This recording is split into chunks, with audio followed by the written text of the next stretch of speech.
Así que pues esta semana no hay tarea, pero no hay mal que no venga, porque terminando la clase pues les tendré 2 tareas. Así que pues.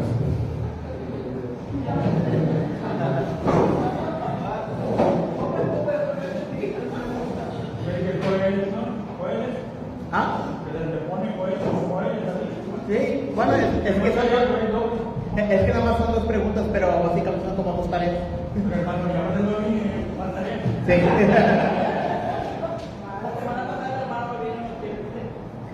O sea, pero se salvó de la tarea hecha en clase, pero no se va a salvar de la tarea de hoy.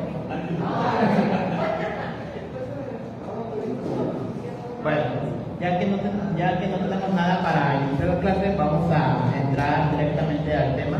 Que aquí me confundí, no le cambié el número, pero es la clase número 5. Y el tema es: Jesucristo es el Dios del cristianismo. Yo creo que esto es algo que todos hemos tenido cuando estamos en el anterior campamento, de que Jesucristo es el Dios del cristianismo.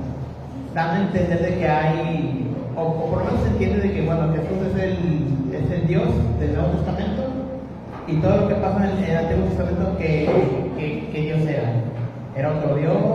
Y nosotros también en el mismo cristianismo decimos Dios es uno, o sea, nada más hay un solo Dios, pero tenemos como que Jesús también es Dios. Entonces, y de hecho es una controversia contra el cristianismo, pero también el judaísmo, que ellos ven de fuera, que también es una contradicción. Una de las cosas que también muchos judíos, el judaísmo en general no acepta a Yeshua como Mesías por uno de estos temas, que es precisamente esta mentira, que ya para iniciar no es mentira del todo, pero conforme vamos viendo la clase vamos a ver por qué se hizo esta mentira de tal. ¿Ahora sí? Muy bien. Es una mentira muy extendida y el resultado de una verdad a medias, como se los digo, que vamos a ver en la siguiente diapositiva, pero no vamos a adelantar. Y hasta cierto punto se presta para mucha confusión, dada la ambigüedad de cómo se presentó y cómo está escrito. En sí, el tema de que Yeshua es Yahweh, o sea, de que Jesús es Dios literalmente, es uno de los temas más polémicos aún para maestros teológicos. Es decir, si de por sí, cuando nosotros ya teniendo cierto estudio avanzado, cuando tratamos de tocar el tema, se nos hizo complicado. Y digo que yo recordé, hemos tenido como 3 clases en diferentes tiempos del año, que le dimos muchas vueltas para tocar el tema, y aún así teníamos problemas porque era como que es demasiado pesado, porque no lo puedes resumir ni compactar de ninguna manera, porque tienes que estar constantemente observando, analizando, ver el Antiguo Testamento, revisar el Nuevo Testamento, qué dice, las traducciones. Es decir, es todo un tema de investigación como si fuera una tesis universitaria. O sea, por esa razón no es tan sencillo abordar un tema en tan corto tiempo como es ahorita la clase. ¿Sí, Sergio? ¿Ibas a comentar? Incluso, bueno, he visto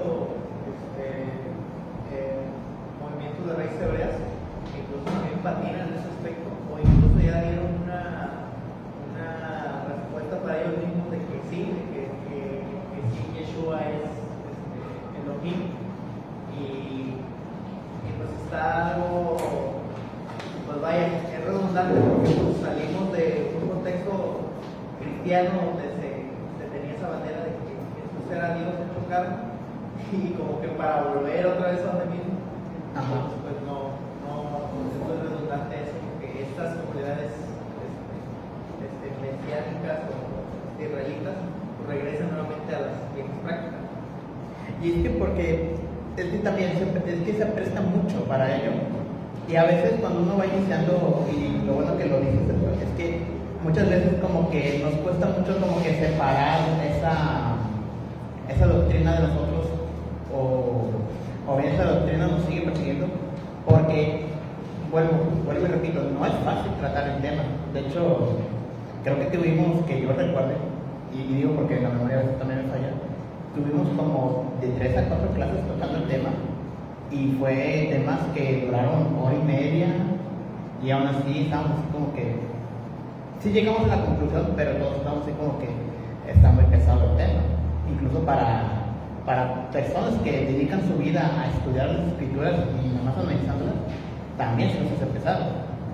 Así que vamos a ver en qué se basa esto, y luego ya vamos a ir punto por punto desmenuzando esta clase.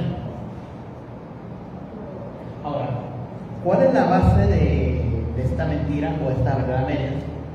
A lo que yo he visto, digo porque no veo tanto por la cortina. Hay un versículo que es similar para intentar esto como una verdad. Lo leemos en Juan capítulo 10 y es más específico el versículo número 30, o por lo menos en la versión Reina Valera 60 como la agarré como estándar. Si bien Jesús ha dicho que incluso se ha dicho a sí mismo Hijo de Dios, en el caso del libro de Juan, tenemos que entender dos aspectos los cuales el maestro lo dijo. Aquí, si ustedes están, bueno, no sé si ustedes, hermanos, ahorita que pueden encontrar Juan, el capítulo 10, versículo número 30. Yo en otra versión yo vi que está en el versículo 29, versículo 28, pero nada más para estar más o menos en la misma sintonía, ¿qué dice dicho versículo en sus versiones?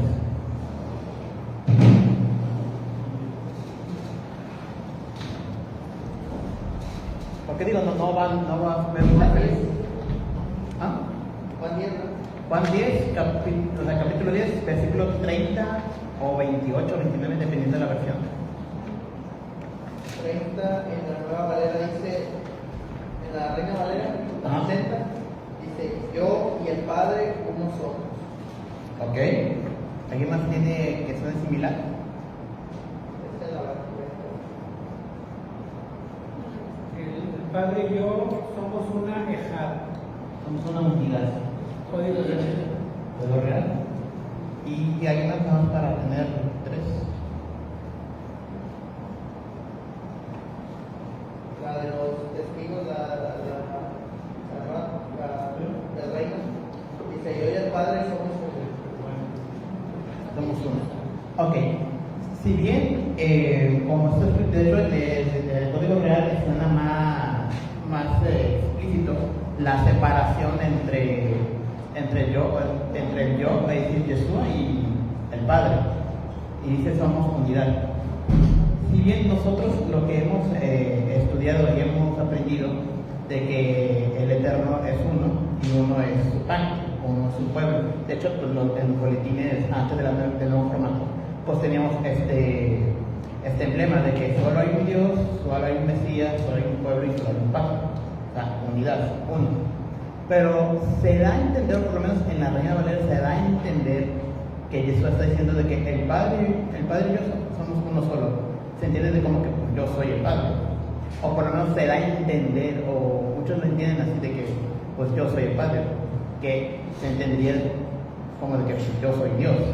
Cosa que pues no es así, y no se tiene que entender así. Por eso, bueno, recalco más el tema de las versiones, porque entre más se puede explicar o se puede separar y que se entienda, pues mucho mejor. Pero incluso, aun cuando el maestro lo dejó de la forma más sencilla posible, si seguimos leyendo el capítulo, vemos que los fariseos comienzan a agarrar piedras para apedrearlo, porque como lo dijo, se entendió de que como, oye, este hombre se está poniendo a la misma altura que el Padre, o sea, es una blasfemia que se está poniendo a la misma altura que Dios. Cosa que no sabré decirlo, que igual es la necesidad de ese momento, si se habían cerrado sus corazones, que nada más querían buscar una excusa para apedrearlo, como en más versículos que vemos después de este evento. Pero esto viene respondiendo a los puntos que vamos a ver ahorita. Dado que el primer punto, ya para ese momento, Jesús ya estaba como que apresurando las cosas. Y lo digo así porque ya a partir de este capítulo comienza a ver como una especie de carrera hacia lo que sería ya la época de Pesaj y la crucifixión del maestro. Entonces, si el mismo Jesús ha comentado varias veces de que yo solo sigo la voluntad del Padre y solo digo lo que el Padre me dice que tenía que decir, entonces se da a entender de que, bueno, el Padre Eterno ya está dando la preposición, o ya está dando los tiempos de que pues, ya va a iniciar todo este tema de Mesías sufriente, de la crucifixión, posteriormente de la resurrección, el tema del aposento alto, del derramamiento del Espíritu y demás. Es decir, ya, por ejemplo, ya era hora de que ya comenzaran a cumplirse las profecías en ese aspecto, y Yeshua fue como que, pues, bueno, hay que comenzar a apresurar, a terminar esto, porque el tiempo se acaba. Ya el segundo punto, donde si seguimos leyendo, creo que en la Reina Valera 60 es en el versículo 39, que recuerdo, hay algo que dice Yeshua muy específico, que cuando menciona el tema de los milagros, que lo acusa precisamente porque él hacía milagros, sanando enfermos, o sea, volviendo a darle la vista a ciegos, volver a caminar a gente que era coja o inválida directamente. Y algo que se les acusaba y ellos se recalca de que, o sea, hay otras personas, o le está dando como que en el libro de los milagros, hay otras personas que también hicieron milagros y no se les acusó de eso. Sí, y esto es muy, muy interesante porque da a entender de que hay otros libros que no están en el canon cristiano, y no sé si está también en el canon judío, libros que pues, se relatan de milagros. Y yo pongo aquí el ejemplo de Moisés y Elías, porque lo que hace Yeshua no es muy diferente a lo que hicieron estos dos personajes bíblicos. Porque si recordarán con Moisés, que es el que más destaca, cuando el Eterno le dice de que vaya y libera a mi pueblo, y dice, Señor, pero el faraón no me va a creer. Bueno, pues esto, mete tu mano, sácala y verás que tu mano se volvió leproso. Vuelve a meter y ya está sanado, o sea, un milagro. Segundo milagro, si lo queremos ver, el tema de la vara. Tira la vara y se vuelve a serpiente. Ahora agarra esa serpiente de la cola y se volverá otra vez a una vara normal. O también otros milagros de que él golpea el Nilo y se volverá sangre, golpea la roca y saldrá agua. O sea, son milagros que sí, en teoría Moisés lo está haciendo. Y de hecho, esta es la razón de por qué Moisés, cuando ya está totalmente enojado y ya desesperado, cuando dice el pueblo de que siempre, o sea, si me tienen a mí para golpear la roca, o conmigo para ganar agua, cosa que no es así. Y de hecho, el Eterno lo castigó por ese mismo error. ¿Por qué? Porque es el Eterno que lo está enviando y es el Eterno que está haciendo el milagro. Y Moisés es, por decirlo, el intermediario, el conductor del milagro, así como nuestro maestro lo hizo. Elías también, en el evento más impactante y más recordado, que es cuando se enfrenta a los sacerdotes de Baal, que 700 sacerdotes no pudieron terminar la sequía de por lo menos 3 años en Israel, y aún con sacrificios y con muestras de sangre, bueno, ellos sacrificaban su sangre para que su Dios los escuchara, pero nunca hubo nada. Hasta Elías estaba burlando de ellos, y ya Elías fue el que hizo la ofrenda para que volviera a llover sobre Israel. También otro tipo de milagros sería resucitar a los muertos. Entonces, en ese aspecto, esos milagros que vemos en otros personajes del Antiguo Testamento, Moisés, Elías, hay otros más, pero si usted revisa cuidadosamente, todos ellos eran profetas. Moisés es considerado profeta, Elías el mayor de los profetas, también otros milagros sería como Eliseo, también otro profeta. Entonces sería como que se debía ya dar entendido de que, bueno, este hombre pues tiene algo especial, y si está haciendo milagros como los profetas, bueno, tenemos que preguntarle, oye, ¿usted es un profeta o quién es usted? Porque ya hay mucha coincidencia de que los milagros, la gente los sigue y hay escritos que profetizan ciertas cosas que coinciden con él. Oye, ¿por qué ocurre esto? Siguiente. Continuando con los personajes, o sea, hacer la conexión con personajes del Antiguo Testamento, porque una de las clases, de las primeras clases, era de que Jesús no estaba en el Antiguo Testamento, cosa que pues es erróneo. Y aquí me gustaría hacer más paralelismos con otros personajes que tuvieron la misma, o podamos conectar con Jesús. Y esto es perfecto, para mí es un ejemplo perfecto de cómo desmentir esta mentira de que Jesucristo es el Dios del cristianismo, principalmente porque podemos conectarlo con José. ¿Se acuerdan cuando José era esclavo en Egipto y cuando se le revelan los sueños a Faraón y casi se muere por hablarle al Faraón sin pedir permiso ni nada? El Faraón lo recompensa por eso de que, pues bueno, no hay otro hombre más capaz que tú. ¿Y qué pasa? Faraón le da el título de gobernador de Egipto, le dan los atuendos, le da su anillo sellador y le dice tal cual: para los egipcios tú vas a ser como Faraón. No es Faraón, o sea, no tiene el título tal cual de Faraón, pero tiene el poder del Faraón de decretar leyes, de hacer cumplir la ley y tal. ¿Y por qué se los digo esto? Porque está escrito, no tengo la cita exacta, pero sí una cosa que podemos recordar siempre es que en las Escrituras menciona que el Padre dejó todo juicio al Hijo. Y aquí es importante porque la comparación es similar. O sea, el Hijo no es el Padre. O sea, hay que entender eso. El Hijo no es el Padre, pero el Padre le da la autoridad que él tiene. No sé si me sigan el tren de pensamiento, porque es algo muy sencillo. O sea, no es Dios, o sea, no es una deidad. Más sin embargo, tiene, por decirlo, la autorización de Dios para ejercer eso. Igual que Moisés, que Elías, que Eliseo y otros profetas que han hecho milagros. ¿Por qué? Porque tenían la autoridad del Eterno de hacer esos milagros. Porque si no, no los hubieran hecho en primer lugar. Y muchos de ellos, para no decir todos, tenían un propósito muy claro. En el caso de Moisés, liberar al pueblo. Cosa que fue de los que lideraron el pueblo, pero fue como por decirlo, el catalizador de Dios con el resto de su pueblo.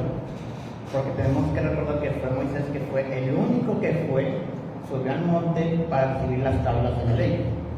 Regresando 40 días y 40 noches, pues regresa, pues y ve el pueblo hecho un desastre, lo cual tiene que volver otra vez porque él rompe en ira a las tablas y las vuelven a hacer.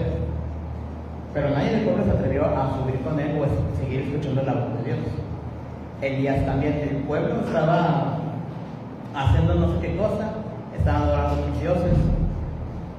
Sucede la sequía que el mismo Elías lo provoca, cierra el cielo por 3 años, hasta que el pueblo ya se desespera de que pues, no tenemos nada que comer y pues la tierra no se puede cultivar. Entonces se encuentra este enfrentamiento entre los sacerdotes de Baal, que ya tenían un problema político, porque la reina que saca el rey de Judá en ese momento era una mujer pagana y fue la que pues impregnó el paganismo en Israel en esa época. Y todavía siendo de que pues el rey, que se supone que él tenía la autoridad sobre Israel, no hizo nada. Entonces pues, era Elías el que tenía que otra vez que liberar al pueblo y demostrar de que pues, el Eterno es uno y siempre ha estado con nosotros. En cambio ustedes lo cambiaron por dioses que no hacen nada, ni te oyen, ni te ven. Entonces todo este tema de paralelismos con el maestro siempre se encuentran en el Antiguo Testamento. Ahora sí, todos los personajes que podemos ver en el Antiguo Testamento siempre van a estar conectados con el maestro de una u otra forma. Y de hecho pues José es el que más expone esta idea sobre Jesús, que vuelvo y repito, ya con esto podemos intuir o podemos ya comenzar a separar esta idea de que Jesús es Dios, cosa que pues no es así. Ahora, ¿cómo podemos decir o cómo podemos entender de cómo llegó esta mentira al cristianismo y en general, incluso en nuestros días? Como se lo dije al principio, hermanos, no es fácil compactar una idea o compactar todo un tema que tomaría meses en estudiarlo, y más cuando en la época no se tenía, ahora sí no se tenía ese velo quitado, porque queramos o no, el Eterno revela su palabra, pero a cuentagotas y a personas específicas. O sea, no se lo revela a todos de forma pareja. O sea, hay que decir gracias a Dios, bendecir el nombre de Dios, porque es a nosotros, 2000 años después, que se nos está revelando esto ahora.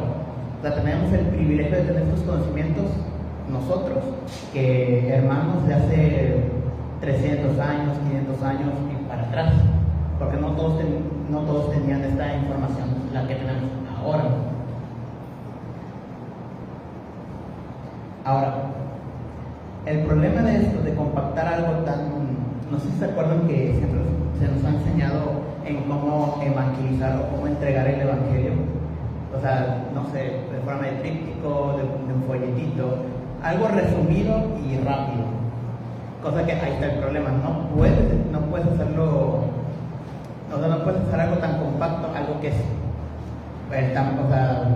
es muy pesado para una persona. Y más gente que ni está interesada o no sabe de nuestra fe, incluso en el cristianismo. Tanto es así que incluso en la gente que no es creyente también entiende esto, de que Jesús es Dios del cristianismo y ya. Como que entiende de que Jesús es Dios en el cristianismo, el Dios de los judíos y el Dios de acá y acá. Como que entiende de como que, es otro Dios más, sin más, por ponerlo así. Y bueno, esto como que demerita mucho por decirlo, la gente que esté interesada en creer. Porque si tienes ya desde un principio este problema de que, bueno, tienes a un Dios aquí en el Nuevo Testamento que hay que creer, pero el Dios que está en el Antiguo Testamento y que se repite varias veces, ¿cómo lo puedo entender? Y eso va a la siguiente. Pero no soy muy rápido, pero como son ideas muy compactas, pues quiero darle como que prioridad a todos los temas. Así que vamos a la siguiente. Aquí tenemos otro problema que, si bien no se dice, en el archivo que estuve estudiando no se dice tal cual, pero los judíos tienen este problema también. El tema de la Trinidad. Ya saben, Dios en tres personajes, o sea, que es el Padre, el Hijo y el Espíritu Santo. Cosa que aún en cristianismo se tiene este concepto de Padre, Hijo y Espíritu Santo, pero estas tres entidades son el mismo Dios. Y pues bueno, ya tenemos una clase entera con el hermano Saúl, donde se nos explica el tema del Espíritu Santo, cómo se manifiesta, y si realmente pues es el Padre. Cosa que pues en la clase entendíamos que no es el Padre, pero sí es como que la manifestación de este. Yeshua también entra en esta Trinidad, pero como lo acabamos de decir, son entes totalmente separados, pero no es la misma persona. A lo mejor en el futuro, cuando ya venga el Mesías, podamos preguntarlo ya de forma más tranquila y que se nos revele esto, de que pues si Él es Dios, cosa que nos va a decir, no, yo no soy el Padre, yo soy el Hijo, muy diferente. Cosa que aquí tenemos este problema de que esa confusión, incluso, y de hecho ahí en el archivo dice, de que esta confusión incluso de la Trinidad, porque son conceptos mezclados, se creó el tema, o se hizo el cisma de Oriente, porque en el catolicismo se cree en la Trinidad, pero con los católicos ortodoxos no es así. Ellos no aceptan la divinidad del Espíritu Santo y no se quedan con el Hijo y el Padre, más el Espíritu se queda afuera. Y eso es lo más religioso, esos son temas religiosos. pero o sea, había otros conceptos que eran políticos, que al final se hizo la separación entre estas dos iglesias. Que, solo para que se pueda resumir de una forma más breve, incluso los propios cristianos se estaban peleando y se siguen peleando incluso el día de hoy con este tema. ¿Por qué? Porque no lo entienden. Así de fácil, no lo entienden. Si de por sí estamos aquí debatiendo de que si Jesús es Dios o no, ahora imagínense tener tres entidades y decir, ¿es Dios o no es Dios? ¿Son divinos o no son divinos? ¿Hay que rezarlo a los tres en conjunto o hay que rezar a los tres por separado? Esos son problemas lógicos porque no entienden este concepto de un tema tan pesado. Y ahí, perdón si requiero mucho, o si estoy perdiendo mucho, pero en sí el tema no es fácil de tratar. Incluso hasta ahorita, yo que lo estudié durante la semana, no es fácil de tratarlo, porque son conceptos mezclados y son conceptos de que se supone que no son la misma persona. Y de hecho, pues el mismo maestro lo ha editado varias veces, de que, o sea, yo hago la voluntad del Padre, o sea, yo no hago nada fuera de la voluntad del Padre. Pero aún así se tiene este problema de que, entonces, ¿por qué Jesús recibió la gente que se arrodilló frente a él aceptó la reverencia, a pesar de que otras entidades, por ejemplo los ángeles, en el caso del ángel Gabriel cuando visita a Daniel, o sea, Daniel se postra delante del ángel y el ángel le dice, no hagas eso, o sea, me vas a meter en problemas a mí. Más sin embargo, Jesús lo aceptó, cosa que, pues bueno, ¿por qué aceptar reverencia si no es rey, si no es el padre? Pero, otra vez, volviendo al principio, con José, o sea, él es, por decirlo, la imagen o el embajador del rey. Es decir, tiene los poderes del rey, tiene los poderes del faraón, pero no eres faraón. La gente te va a hacer caso porque pues tienes la autoridad del faraón.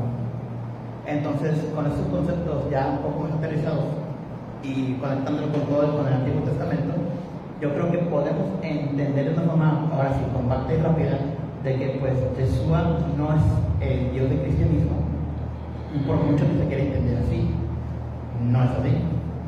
O sea, Yeshua es profeta, es profeta en el tiempo que es un ministerio, y luego ya posteriormente, cuando él venga, va a reclamar el trono de la tierra.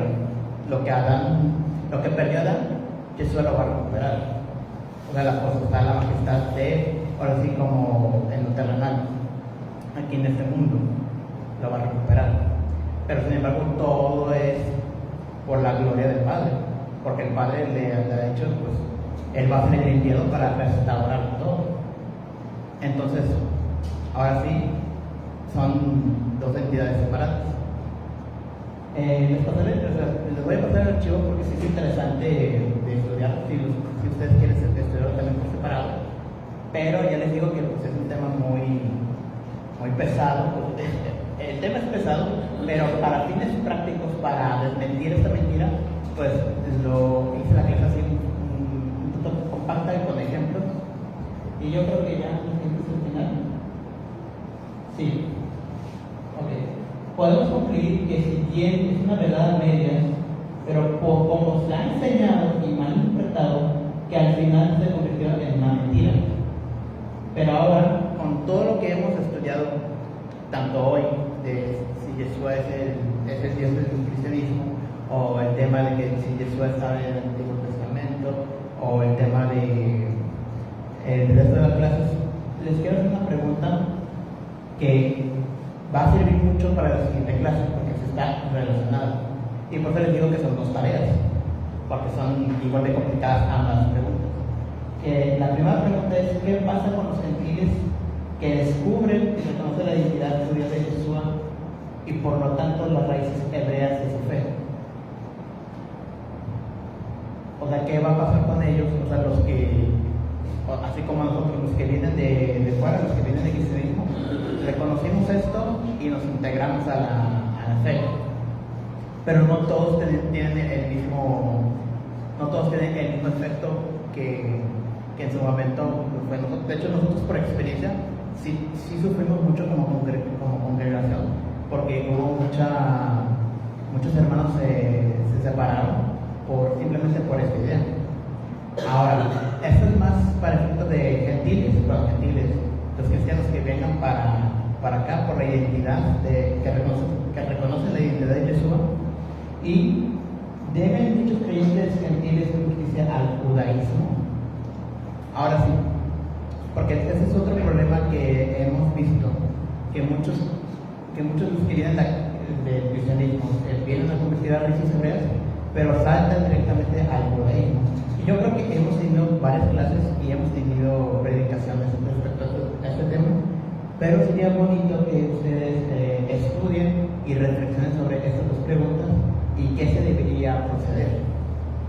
Porque también la finalidad de esta clase va a ser de que convencer y hacer entender a la gente, o en el caso del cristianismo, acercarlos más a la identidad de Jesús, y también del judaísmo acercarlos también a la identidad de Jesús, para tener esa armonía entre hermanos.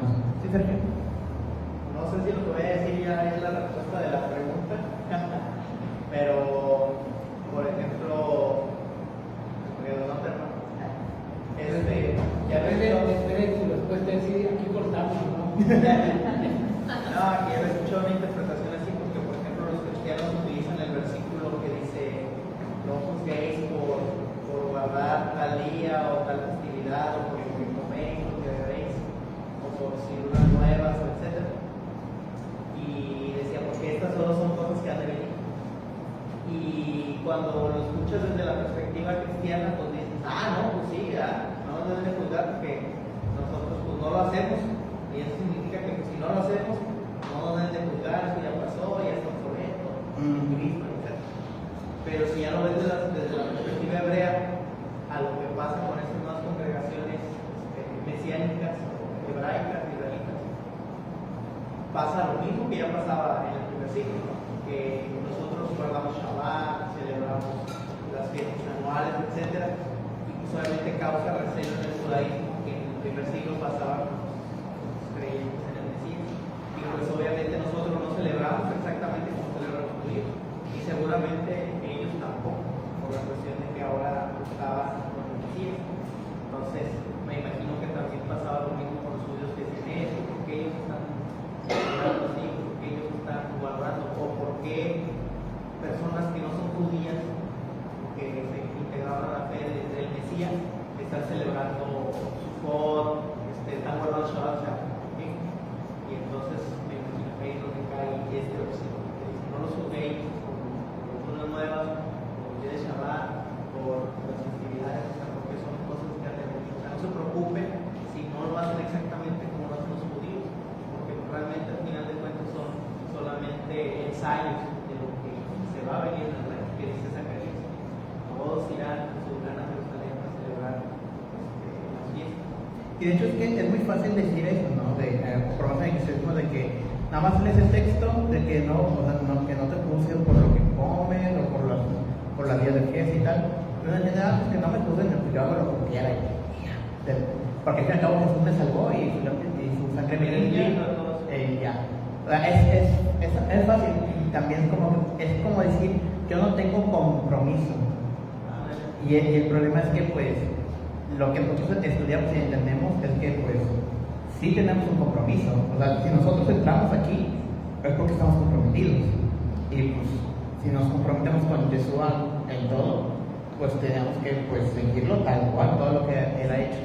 Y de hecho no es la respuesta, pero es parte de la respuesta. Así que, pues, pueden ir anotando si quieren. Pero en sí, o sea, es bueno que lo dices, porque creo que estamos teniendo el mismo problema que tuvieron los primeros creyentes fuera de Judea.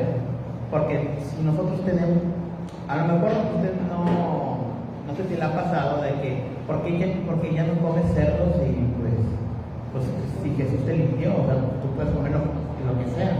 Pero si uno, el que entiende y estudia, es como que no puedo comer cerdo por estos puntos. O incluso si nosotros que estamos fuera de Israel, muchas veces la comida que nosotros comemos o compramos en los mercados no siempre va a cumplir el estándar de la Torá. Que bueno fuera, pero no siempre va a ser así. Así que es tratar de cumplir la ley lo mejor que se pueda. Estar comprometidos de hacer lo mejor que nosotros podamos hacer. Bueno fuera estar en Israel, en no comer cerdo, en saber que la carne está, o sea, que los animalitos los sacrifican de manera adecuada según la Torá, o directamente pues tener el templo y hacer los sacrificios, pero no es así y no es el templo. Pero no siempre podemos hacerlo estrictamente igual que nuestros hermanos judíos, nuestros hermanos mayores. Pero ahora sí, es entender las dos partes, entender a nuestro hermano mayor que es como que sí, o sea, se enoja porque le despierta el celo de que pues, esta gente ni sabe, o sea, no vienen de la nada y pues están acordando las fiestas, pero también nosotros tenemos que entender que es nuestra parte. Pero bueno, no lo voy a contar ya nada más, ahí sí ya ustedes la siguiente semana, si Dios quiere, pues podemos ver sus respuestas. Y ya sería todo por esta clase. Les voy a pasar el archivo porque siento que me faltó decir más o decir menos. Pero porque sí siento que sí los confundí un poco, hermanos. Pero yo les vuelvo a decir, este tema no es fácil de tocarlo, y más en una sesión de 1 hora o media hora. Entonces, les pasé el archivo y ya pues, ustedes con tiempo puedan leer con más cuidado el tema que tocamos hoy. Y ya, sin más que decir, Shabbat Shalom, hermanos.